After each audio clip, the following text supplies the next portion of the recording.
2016 yılında tır dünyasının Tesla'sı ortaya çıktı diye dünya sarsıldı. It is the new hot electric vehicle stock, Nikola, roaring higher. It is now up 96%. Next up, the hot new electric vehicle maker, Nikola, has been surging since its June 4th debut, up over 87%. Dizel yok, emisyon yok, sadece hidrojenle güçlendirilmiş sessiz bir inovasyon var.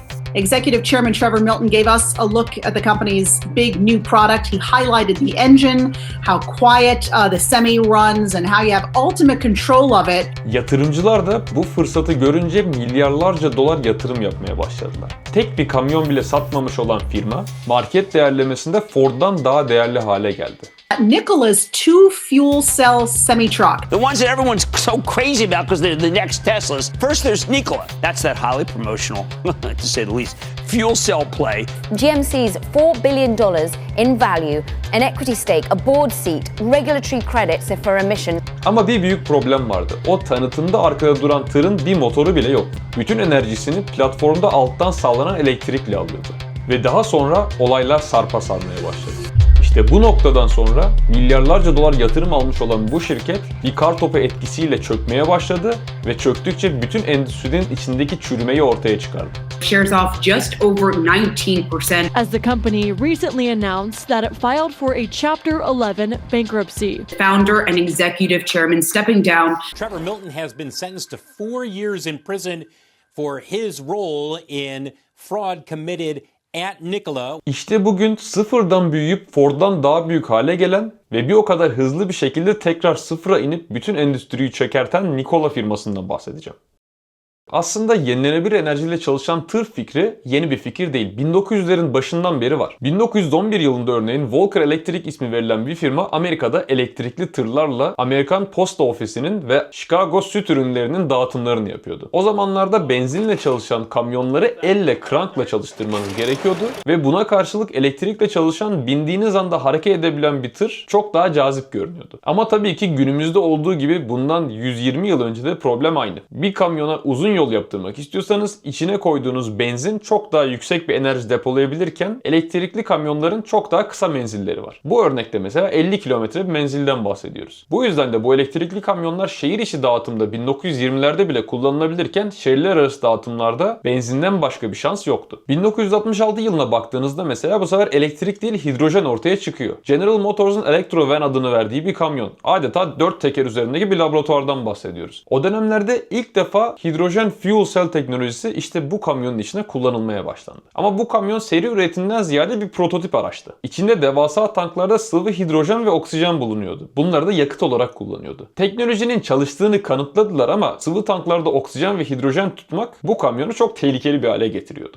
Bu yüzden de seri üretimde kullanılamadı. Ama 2000'lerin başında yeni bir atak gördük. Hem bireysel araçlarda Japon üreticilerin fuel cell'e biraz daha odaklanmaya başlaması hem de ağır vasıtalarda Avrupalı, Amerikalı ve Asyalı üreticilerin hepsinin hidrojen ve elektrik çözümlerine bakmaya başlaması yeni teknolojileri beraberinde getirdi. Fuel cell teknolojisi biraz daha oturmaya başladı ve tam olarak seri üretim olmasa da çok daha ciddi prototipleri görmeye başladık. Ama bütün tarih boyunca her seferinde yenilenebilir enerjiyle ilgili bir fikir çıktığı zaman özellikle ağır vasıtalar için dizel kazanan yakıt oldu. Bunun sebebi de dizelin sahip olduğu enerji yoğunluğu. Yenilenebilir enerjiyle çalışan araçlarda koymak istediğiniz bataryaların ağırlığı sizin kargo yükünüzden yiyordu. Ve özellikle dolum süreleri ve kısa menzilleri bu ağır vasıtaları oldukça limitliyordu. Bunun en iyi örneği aslında kilogram başına karşılaştırdığınız zaman dizel yakıtla bir bataryanın içine depolayabileceğiniz enerji miktarında ortaya çıkıyor. Dizel yakıtın içinde kilogram başına 45.5 megajül gibi bir enerji bulunurken bir lityum bataryanın içinde 0.5 megajülden fazlasını depolayamıyorsunuz kilogram başına. Bu da dizel yakıtın aynı ağırlıkta 50 kat daha fazla enerjiye sahip olduğu anlamına geliyor. Kısacası 1 kilogram dizel yerine 50 kilogram batarya kullanmanız gerekiyor aynı miktarda enerjiyi depolayabilmek için. Ama işte hidrojenle birlikte işler biraz değişiyor. Aslında hidrojen kilogram başına dizelden 3 kat daha fazla enerjiye sahip. Ama burada da sorum hacim başına oluyor. Dizel bir sıvı ve hidrojen bir gaz olduğu için her ne kadar ağırlık başına hidrojen daha yüksek enerjiye sahip olsa bile hacim başına hala dizel hidrojenin 4 katı enerjiye sahip. Kısacası 1 litre dizelde bulunan enerji 1 litre sıvı hidrojende bulunanın 4 katı. Burada da yine depo alanı işin içine giriyor. Ve işte bu basit sebep yüzünden 100 yıldır içten yanmalı motorlar bu sektörü domine ediyor. Ve işte sektör bu durumdayken çalışırken Trevor Milton isimli bir genç işin içine girmeye karar veriyor. Trevor aslında üniversite bitirmiş biri değil. Üniversiteye girip bir sömestr pazarlama okuduktan sonra okulu bırakıp kendi işini kurmaya başlamış. İlk kurduğu şirket bir güvenlik sistemi üzerine. Evlerdeki güvenlik sistemleri üzerine çalışıyor ve çok kısa bir sürenin sonunda aslında bu ilk şirketini $300.000 satmayı başarıyor. Ama bu satışın hemen sonrasında şirketi satın alan kişi Trevor'ı dava ediyor. Buradaki gerekçe şirketi satarken kullandığı verilerin gerçek olmaması. Bu yüzden de şirketin aslında karlı bir şirket olmaması ve satın alan kişinin tamamen zarar etmesi. Dava sadece bununla sınırlı kalmıyor. Aynı zamanda Trevor'ın ortağı da Trevor'ı dava ediyor. Bunun sebebi de ortaklıkta satıştan sonra dağıtılması gereken parayı Trevor'ın dağıtmamış olması ve kısacası tüm paranın üstüne çökmüş olması. Bu konularda mahkeme devam ederken Trevor ikinci şirketini kuruyor. Hiçbir deneyimi olmamasına rağmen araçlarda doğalgaz sistemleri işine giriyor. Ve bu yeni işinde çok ciddi bir teknoloji bulduğunu söylüyor. Bununla birlikte bir kamyon şirketiyle anlaşıyor ve bu kamyon şirketine ona da tamamen doğalgazla çalışan kamyonu en kısa zamanda vereceğini söylüyor. Bu anlaşmanın sonunda kendisine verilen $2 milyon cebe atıyor. Şirkete sadece 5 tane kamyon veriyor ve bu 5 kamyonun hiçbiri de aslında düzgün çalışmıyor. Burada kendini tekrar eden birkaç olay görüyorsunuz aslında. Trevor dediğimiz insanları kazıklamak üzerine iş kuruyor. Ama buna rağmen yatırımcılar akıllanmıyor. İşte bunun üzerine Trevor Nikola ismini verdiği yeni bir şirket kuruyor. Bu şirketin misyonu tamamen doğalgazla çalışıp 1000 kilometrenin üzerinde menzili olan ağır vasıtalar, özellikle tırlar. Bu şirketi 2016 yılında kurduktan sonra 2019 yılının Aralık ayında bu ilk prototipini 1000 kilometre yapan ve doğalgazla çalışan prototipi ortaya çıkaracağını söylüyor. Bu sadece 3 yıl içinde tamamen sıfırdan bir tır yapmak demek. Hem de yeni bir teknolojiyle. Ama 2019'un Ağustos'unda bir anda doğalgaz fikrini çöpe atıyor ve bu tırın hidrojenle çalışacağını ve fuel cell kullanacağını söylüyor. Bu haber açıklandığı zaman şirkette çalışan insanlar bile şaşırıyor. Hidrojen fuel cell'in tam olarak nasıl çalıştığına dair çok detaylı bir videomuz var. Onu izlemenizi tavsiye ediyorum. Ama hızlıca nasıl çalıştığına bakacak olursak aslında ortaokulda gördüğümüz elektrolizin tam tersi mantığıyla çalışıyor. Elektrolizde suyu koyarız, anot ve katodu suyun içine koyup bir elektrik verdiğimiz zaman hidrojen ve oksijen ortaya çıkar. İşte basitleştirirsek fuel cell bunun tam tersini yapıyor. Bir anodunuz var, bir katodunuz var, içeriye hidrojen veriyorsunuz, havadaki oksijeni kullanıyorsunuz, bu sayede elektrik ortaya çıkıyor. Bu elektriği isterseniz bataryada depolayabiliyorsunuz ya da elektrik motorlarıyla herhangi bir aracı güçlendirebiliyorsunuz. Bu sayede aslında kullandığınız hidrojen o ağır lityum bataryanın yerine size bir enerji deposu olarak geliyor. Yani hidrojen fuel cell ile çalışan bir araç aslında itme şekli olarak birebir elektrikli motorlarla çalıştığı için bataryalı araçlara oldukça benzer. Tek farkı lityum batarya yerine dediğim gibi hidrojen kullanılıyor olması. İşte bu araçlara da biz emisyonsuz diyoruz. Ama bu aracın kendisinde emisyon olmadığı anlamına geliyor. Çünkü hidrojenle oksijeni birleştirdiğinizde elektrik elde ediyorsunuz ve ortaya su çıkıyor. Yani geriye sadece su veriyorsunuz. Herhangi bir karbondioksit ya da nitrojen atılmıyor. Ama burada şöyle bir detay var. Bu hidrojen nasıl elde ediliyor? Çünkü hidrojeni yapmak için bir noktada bir yerde elektroliz yapmanız lazım. Eğer siz bu hidrojeni sudan almak için bir kömür santralinden gelen elektriği kullanıyorsanız bu tam olarak da temiz enerji değil. Sadece güneş enerjisi, rüzgar enerjisi gibi yenilenebilir elektrik kaynaklarından aldığınız elektrikle hidrojen ürettiğiniz durumda tamamen buna temiz enerji diyebiliriz. Ama yine de 2019'da bütün bu yenilenebilir enerji furyası en üst noktasına gelmişken insanlar bunu çok düşünmüyor. İşte gerçekten 2019 Aralık yılında da Trevor sözünü verdiği gibi Nikola One ismi verdiği ilk tırının lansmanını yapıyor. Sahnede bulunan tır gerçekten de tamamen fonksiyonel gibi görünüyor. Farları yanıyor, içindeki ekran çalışıyor vesaire. Ama burada bir detay var. Aslında tırın içinde bir motor yok. Herhangi bir güç kaynağı yok. Hiçbir şey yok. Sadece bir kaplamadan bahsediyoruz. O farlarının ve içindeki ekranın çalışmasının tek sebebi platformun altından elektrik bağlı olması. O içeride bulunan göstergelerin bile aslında hiçbiri fonksiyonel değil. Sadece ortadaki ekran fonksiyonel. Bu yüzden de bu lansmanda o ekrana odaklanıp duruyor Trevor. Ama tabii ki lansmanı yaptıktan sonra bazı insanlar burada bir problem olduğunu fark etmeye başlıyorlar. Bunun üzerine de bazı söylentiler çıkıyor. Özellikle de tırın hiç işlevsel olmadığı söylentisi. Bunları yalanlamak için sadece bir ay sonra Trevor tırın arkasında dorseyle birlikte bir ağırlık çektiği video yayınlıyor. İnsanlar bu videoyu gördükleri zaman rahatlıyorlar. Çünkü gerçekten de Trevor'ın dediği gibi tamamen işlevsel, hareket edebilen bir araç var ortada. Ve bu araç hidrojenle çalışıyor. En azından videoda öyle görünüyor. Bu videonun üzerine dünyadaki en prestijli, en büyük şirketlerden milyarlarca dolar yatırım alıyor. Dediğim gibi tek bir tır bile satmadan bütün Ford'dan daha değerli bir hale geliyor. İşte tahmin edebileceğiniz gibi hikayede Nikola'nın gelebileceği en üst nokta burası. Buradan sonra her şey aşağı doğru gitmeye başlıyor. Hindenburg adı verilen bir şirket var.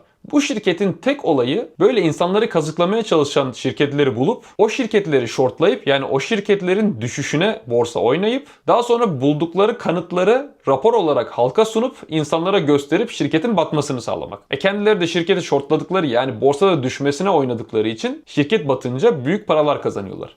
İşte bu Hindenburg şirketi de bir rapor yayınlıyor. Bu raporda Nikola'nın söylediği hiçbir şey yapmadığı, bu teknolojiye dair en ufak bir gelişmesi olmadığı, yayınlanan videoda aslında yine içi boş bir prototipi sadece yokuş aşağıya salarak hareket ettirdikleri ve bu sayede ağırlık çekiyormuş gibi gösterdiklerini açıklıyor. Bu raporun içinde çalışanların söylediği detaylar, videoyu çekerkenki detaylar, çevredeki detaylar hepsi detaylı bir şekilde açıklanıyor. İşte tahmin edebileceğiniz gibi her şey buradan sonra çökmeye başlıyor. Çünkü bu kadar büyük bir yalanı bu kadar uzun bir süre fark edilmeden götürmesi bile Trevor'ın inanılmaz bir şey. Ama bu rapordan sonra insanların gözü yavaş yavaş açılıyor. Şirketin değeri sıfıra iniyor ve Trevor'a dolandırıcılık davaları açılmaya başlanıyor. Trevor 2022 yılında dolandırıcılıktan yargılanmaya başlıyor ama 2025 yılında Trump'ın affıyla birlikte serbest kalıyor. Trump'ın Trevor'a niye af verdiğini detaylı bir şekilde bilen kimse yok. Ama tahmin edebileceğiniz gibi bu işin içinde bir bit yeneği var. Trevor'dan sonra şirket iflas ilan ediyor. Çünkü dediğim gibi teknolojisinin hiçbiri gerçek değil. Buradan sonra kazanabileceği hiç para yok. Ve böylece tırcılığın Tesla'sı sadece 9 yıl içinde zirvesine ulaşıp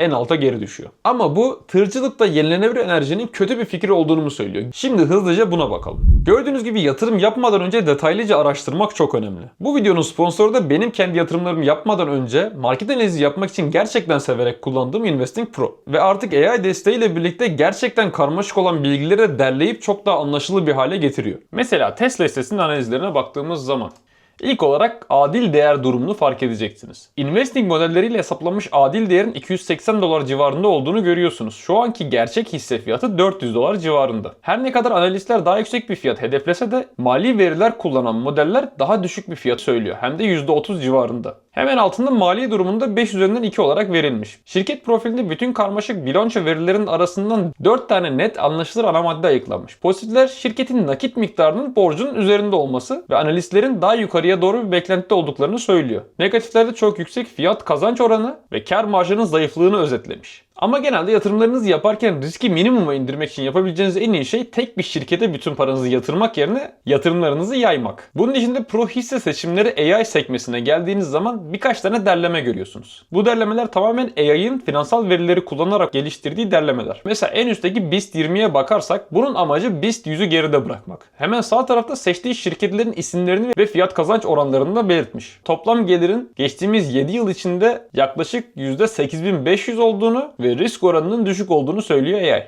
Aklınızda hala soru işareti varsa Warren AI sekmesinden de aklınızdaki soruyu sorup detaylı bir şekilde finansal analizleri elde edebiliyorsunuz. 16-19 Mart tarihleri arasında Investing Pro indirimde. Açıklama bölümündeki linke tıklayarak Investing Pro'ya kaydolabilir ve yatırımlarınızı yapmadan önce AI yardımıyla araştırmanızı yapıp bilinçli bir şekilde paranızı nasıl yatıracağınıza karar verebilirsiniz. Tamamen yenilenebilir enerjide çalışan bir tır yapmak için önünüzde birkaç engel var. Bunlardan ilki ve en büyüğü tahmin edeceğiniz gibi ağırlık. 36 tonluk bir yük çekmek için 500 kilometre menzile sahip olmak istiyorsanız ihtiyacınız olan lityum bataryanın ağırlığı 6 ton. Bu 6 tonluk taşıyamadığınız bir kargo anlamına geliyor. Günümüzde lojistik ve tırcılık çok küçük kar marjlarıyla çalışan bir sektör aslında. Bu yüzden de yolda kazandığınız her kuruşun bir anlamı var. Taşıyamadığınız 6 ton size çok ciddi bir dezavantaj olarak geri dönüyor. Bunu açıklamak da oldukça basit. Tamamen fiziğe dayalı. Siz yolda giderken size karşı koyan iki kuvvet var. Bir tanesi hava sürtünmesi, bir tanesi yol sürtünmesi. Normalde günlük araçlarda hava sürtünmesi özellikle yüksek hızlarda çok daha baskınken yük çeken tır gibi araçlarda tam tersi yol sürtünmesi çok daha baskın. Tamamen ağırlık yüzünden. Ve yol sürtünmesinin formülü çok basit. Yol sürtünme katsayısı çarpı ağırlık çarpı yerçekimi ivmesi. Kullandığınız lastik ya da yolun asfalt durumuna göre bu gördüğünüz yol sürtünme katsayısı 0.006 ile 0.01 arasında değişiyor. Aracımızın ağırlığını biliyoruz. Yaklaşık 40 ton dedik yüküyle birlikte. Yerçekimi ivmesi de 9.81. Hava sürtünmesinin formülü biraz daha kompleks. Rho çarpı A çarpı sürtünme katsayısı çarpı hızınızın karesi bölü 2. Buradaki Rho havanın yoğunluğu, A aracın ön yüzey alanı, sürtünme katsayısı aracın şekline bağlı olan hava sürtünmesi katsayısı, hızınız aracın o anda gittiği hız. İşte bütün bunları birbirine çarpıp 2'ye böldüğünüz zaman size hava sürtünmesini veriyor. Bu hesap içinde sayıları yerine koyduğumuzda ve aracın gittiği hızı saatte 80 km olarak varsaydığımızda baktığımızda aracın yer sürtünmesine 2747 Newton, hava sürtünmesine de 2112 Newton harcadığını göreceksiniz. Kilometre başına harcadığı enerjiyi hesaplamak için de bu toplam sürtünmeyi verimliliğe bölmeniz gerekiyor. Elektrik motorları için verimlilik oldukça yüksek, %90 civarında.